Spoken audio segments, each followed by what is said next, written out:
So student, today we will discuss the continuation lecture for the UV spectroscopy. तो पिछले lecture में हमने ये डिस्कस किया था कि यूवी स्पेक्ट्रोस्कोपी में जब हम यूवी स्पेक्ट्रम डालते हैं किसी भी मॉलिक्यूल या किसी ऑब्जेक्ट पे, तो उसमें इलेक्ट्रॉनिक ट्रांजिशन होते हैं और हमने ये डिस्कस किया था कितने टाइप के इलेक्ट्रॉनिक ट्रांजिशन होते हैं।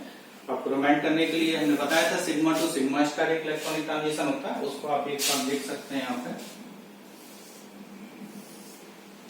ये एनर्जी लेवल्स होते हैं, इस एनर्जी लेवल्स में ये sigma, then pi and pi star और सिग्मा स्टार। उसमें हमने बताया था कि सिग्मा टू सिग्मा स्टार एक इलेक्ट्रॉनिक ट्रांजिशन होता है, दूसरा n to sigma star electronic transition होता है, तीसरा pi to pi star electronic transition होता है और फोर्थ नंबर पे n to pi star electronic transition होता है।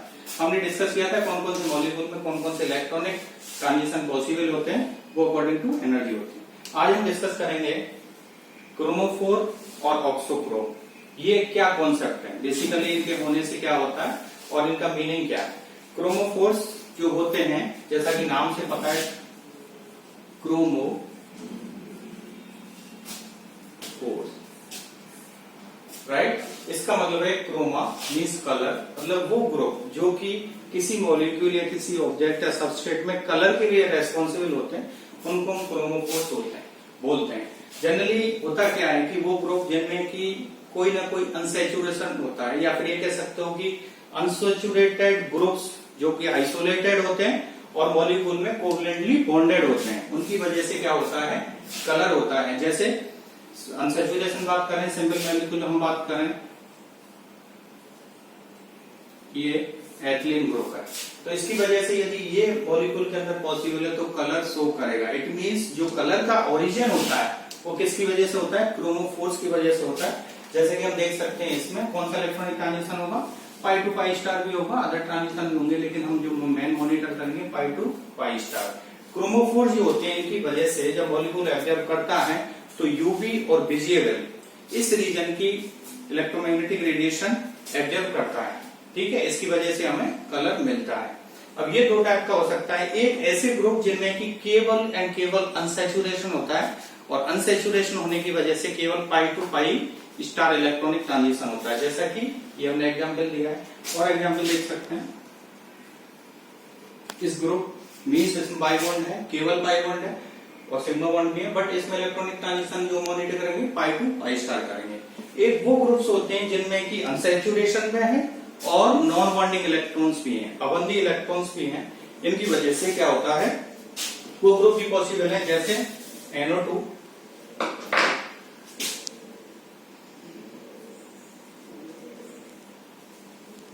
ये NO2 ग्रुप है। इस ग्रुप को हम गौर से देखें कि इसमें क्या है, ऑक्सीजन नाइट्रोजन हेटेरोएटम्स हैं, जिनके पास क्या होता है, नॉन बॉन्डिंग इलेक्ट्रॉन्स होते हैं और पाई बॉन्ड्स में। इसका मतलब इसमें दो इलेक्ट्रॉनिक ट्रांजिशन पॉसिबल होते हैं, जो कि पॉसिबल तो चार होते हैं, चारों पॉसिबल है, लेकिन जो वो मॉनिटर करते हैं दो, N टू पाई स्टार और दूसरा पाई टू पाई स्टार। इनकी वजह से ही कलर शो होता है। यदि वो 400 नैनोमीटर से ऊपर एब्जॉर्ब करते हैं तो कलर देखेगा, हमें दृश्य प्रकाश का अवशोषण होगा और उसकी वजह से हमें कलर दिखता है। तो देखो ये ग्रुप है और ये ग्रुप है। इसका मतलब क्या है कि यदि किसी मॉलिक्यूल्स में क्रोमोफोर्स नहीं है तो वो कलर शो नहीं करेगा, ठीक है। जैसे हम बात करें एल्केन की, एल्केन कलरलेस होता है, एल्कोहल कलरलेस होता है, राइट। एक क्वेश्चन ये भी होता है कि कुछ केस में, जैसे एल्डिहाइड कीटोन की बात करें, ये कलरलेस है, बट इसमें pi to pi star transition और n to pi star transition दोनों होते हैं। कलर क्यों नहीं शो कर रहा, क्योंकि वो 400 नैनोमीटर से कम एब्जॉर्ब करता है। कोई मॉलिक्यूल यदि 400 से ऊपर एब्जॉर्ब करता है तब वो विजिबल रीजन में आता है, इसकी वजह से हमें कलर शो होगा।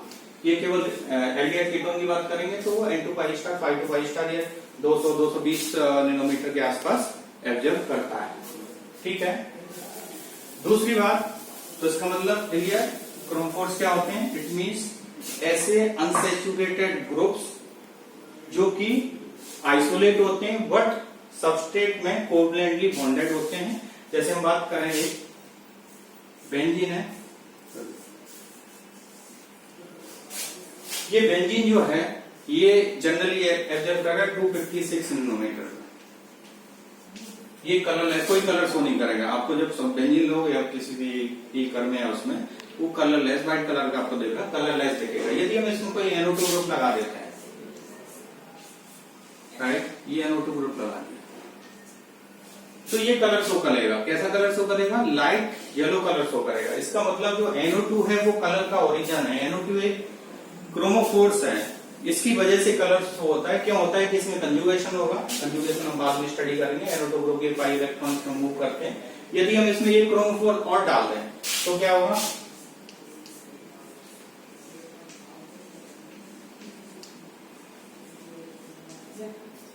पेटाडाई नाइट्रोबेंजीन। इस केस में देखो एक NO2 ग्रुप और डाल दिया। ये क्या है? लाइट येलो कलर का है और ये डार्क येलो कलर का होगा। इसका मतलब एक ग्रुप और डालने से क्या होगा? इसमें कलर इंटेंस होगा। और दूसरा जो कॉन्सेप्ट आता है वो आता है ऑक्सोक्रोम्स। एक हो गया क्रोमोफोर्स, दूसरा क्या है? ऑक्सोक्रोम्स। ऑक्सोक्रोम क्या होते हैं? ऑक्सोक्रोम जनरली सैचुरेटेड ग्रुप या एटम्स होते हैं जिनके पास नॉन बॉन्डिंग इलेक्ट्रॉन्स हो।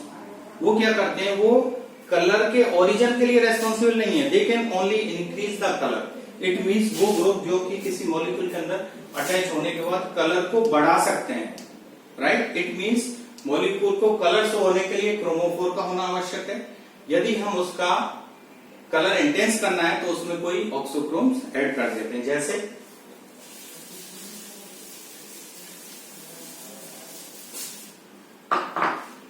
ऑक्सोक्रोम्स।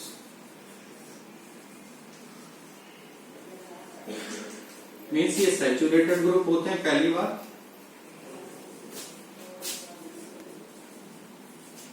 और उनके पास दूसरी कंडीशन क्या है? नॉन बॉन्डिंग इलेक्ट्रॉन्स होते हैं, कंटेन नॉन बॉन्डिंग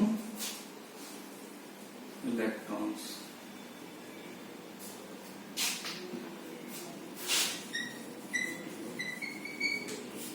राइट, जैसे OH group, right, OR group, NH2 group, NR2। इन सभी को हम गौर से देखो सैचुरेटेड है completely, there are no pi bonds. और दूसरी बात क्या है? इनमें नॉन बॉन्डिंग इलेक्ट्रॉन्स। इसके इसकी बात करें वो भी सेम है, राइट। ये होता है। इसका मतलब है कि यदि किसी मॉलिक्यूल में हम OH ग्रुप लगा देते हैं, OH ग्रुप लगाने के बाद में क्या होता है? वो उसका कलर बढ़ जाता है। इट मीन्स ये क्या कहलाते हैं? ऑक्सोक्रोम। जैसे एक सिंपल एग्जाम्पल यदि हम लेके देखें,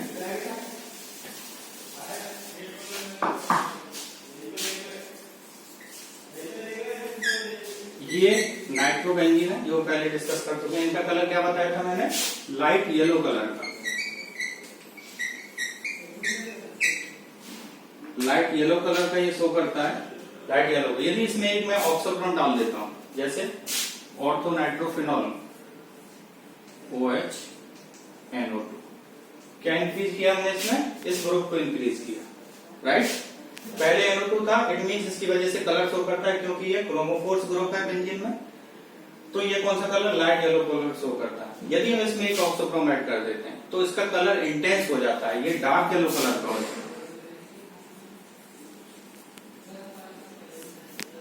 ठीक है, तो क्लियर है दोनों चीज, क्रोमोफोर्स और ऑक्सोक्रोम्स।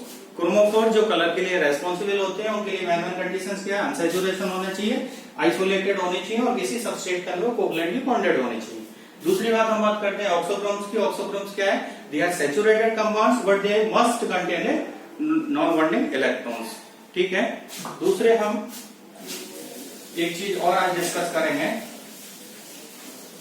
कि जैसा कि हमने पढ़ा था यूवी स्पेक्ट्रम में जनरली हम क्या देखते हैं? यूवी स्पेक्ट्रम जो हमें प्राप्त होता है या ऑब्टेन होता है स्पेक्ट्रम से, फोटोमीटर से, वो जनरली इस टाइप का होता है। इधर हमने उस दिन बताया था हम क्या लेते हैं इसमें? एप्सिलॉन, मोलर एब्जॉर्बिविटी या मोलर एक्सटेंशन कोएफिशिएंट बोलते हैं इसको, और एक्स एक्सिस पे लेते हैं लैम्डा। ठीक है, कितने वेवलेंथ को एब्जॉर्ब कर रहा है। ये जो लैम्डा वैल्यू है इसको हम गौर से देखें तो देखो यहाँ भी है यहाँ भी है, तो मैक्सिमम एडजर्सन जो होता है उसको क्या बोलते हैं, लैम्डा मैक्स मीन्स वो लैम्डा वैल्यू जिस पर कि मैक्सिमम एडजर्सन होता है। ठीक है, एक चीज क्या होती है इसमें, वो वेवलेंथ जिस पर कि मैक्सिमम एडजर्सन शो करता है कोई कंपाउंड, तो उसको क्या बोलते हैं, ई मैक्स या फिर मैक्सिमम एप्सिलॉन वैल्यू। ये जनरली हम किसी भी कंपाउंड का रिपोर्ट करते हैं। ठीक है, अब कुछ चीज क्या होती है, यदि किसी हम सबस्ट्रेट सॉल्यूशन या मॉलिक्यूल जिसका हम यूवी स्पेक्ट्रम रिकॉर्ड कर रहे हैं, तो उसमें कुछ चेंजेस हो सकते हैं। क्या ये पीक इधर शिफ्ट हो सकती है, राइट, और ये पीक इधर भी शिफ्ट हो सकती है। इसका मतलब क्या है कि कुछ ग्रुप्स ऐसे हैं जिनको लगाने के बाद में लैम्डा की वैल्यू, लैम्डा मैक्स की वैल्यू इंक्रीज हो जाएगी, राइट, कुछ की वजह से डिक्रीज हो सकती है। इट मीन्स कोई ग्रुप एटम या अदर चीजें मॉलिक्यूल में हम ऐड करते हैं तो क्या चेंज हो सकता है, लैम्डा मैक्स की वैल्यू चेंज हो सकती है और ई मैक्स की वैल्यू चेंज हो सकती है। लैम्डा मैक्स की वैल्यू कम भी हो सकती है, ज्यादा भी हो सकती है। इसी प्रकार ई मैक्स की वैल्यू भी ज्यादा या कम हो सकती है। इसके हिसाब से चार टर्मिनोलॉजी हमने यूवी स्पेक्ट्रोस्कोपी में हम लोग पढ़ते हैं। पहली बात यह है कि यदि कोई ग्रुप लगाने के बाद लैम्डा मैक्स की वैल्यू बढ़ती है तो उसको बोलते हैं बैथोक्रोमिक शिफ्ट। बैथोक्रोमिक शिफ्ट, इसका मतलब क्या है, यदि कोई ग्रुप आपने ये जो हमने पहले भी डिस्कस किया हुआ है, जैसे हमने बताया था आपको कि एक होता है नाइट्रोबेंजीन, यदि इसमें हमने OH ग्रुप लगा दिया, OH ग्रुप लगाने की वजह से उसकी लैम्डा वैल्यू क्या होगी, शिफ्ट हो जाती है। जैसे हम एक और सिंपल एग्जांपल है, जैसे बेंजीन है, इसको लेते हैं। चलो बेंजीन मैंने बताया था 256 नैनोमीटर तक क्या देता है, लैम्डा मैक्स की वैल्यू 256 नैनोमीटर पाती है। यदि मैं इसमें कोई मिथाइल ग्रुप लगा दें, मतलब टॉल्यूइन बना देते हैं, राइट, ये आएगा 261 नैनोमीटर। इसका मतलब 5 नैनोमीटर इंक्रीज हो गया। क्या इंक्रीज हुआ, लैम्डा वैल्यू। तो इस मिथाइल ग्रुप का कौन सा इफेक्ट हुआ, bathochromic shift. It means lambda value increase हो रही है, क्योंकि हम लोग पढ़ते हैं कि जो लैम्डा के अरेंज में यदि spectro electromagnetic radiation visible region की रेडिएशन उनको अरेंज करें विविध की ओर, मीन्स आर की तरफ बढ़ रहे हैं, राइट, ये आपने पढ़ा ही होगा। मीन्स आर की तरफ इंक्रीज हो रहे हैं, लैम्डा वैल्यू उधर बढ़ रही है, इसलिए इसको रेड शिफ्ट भी बोलते हैं। ठीक है, क्या है, बैथोक्रोमिक शिफ्ट बोलते हैं या रेड शिफ्ट। मतलब कोई ग्रुप्स लगाने के बाद यदि लैम्डा की वैल्यू इंक्रीज, लैम्डा मैक्स की वैल्यू इंक्रीज हो जाती है तो हम उसको क्या बोलेंगे, बैथोक्रोमिक शिफ्ट बोलेंगे। यदि लैम्डा की वैल्यू डिक्रीज हो जाए तो उसको क्या बोलेंगे हम, हिप्सोक्रोमिक शिफ्ट बोलते हैं या फिर ब्लू शिफ्ट बोलते हैं। मतलब इधर की तरफ बढ़ रहे हैं, पॉलेट की तरफ, इसलिए इसको ब्लू शिफ्ट भी बोल सकते हैं और हिप्सोक्रोमिक शिफ्ट भी बोलते हैं। इसको मैं लिख दे रहा हूं,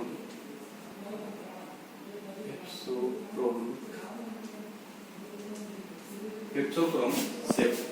जैसे मान लीजिए एसिटाल्डिहाइड का हम एक सॉल्वेंट लेते हैं N-हेक्सेन।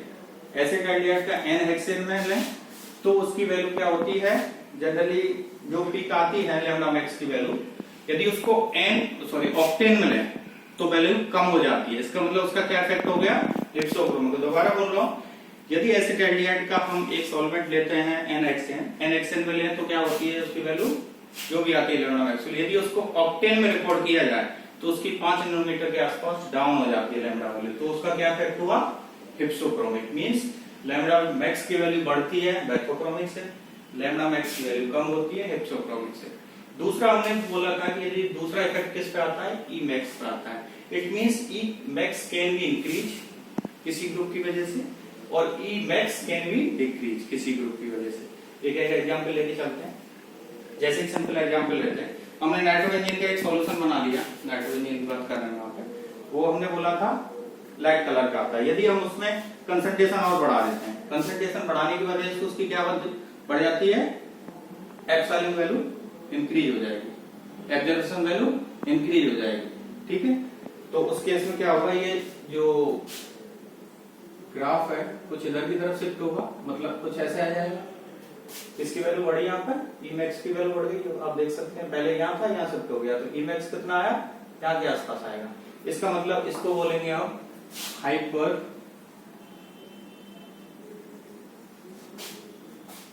Chromic shift, right.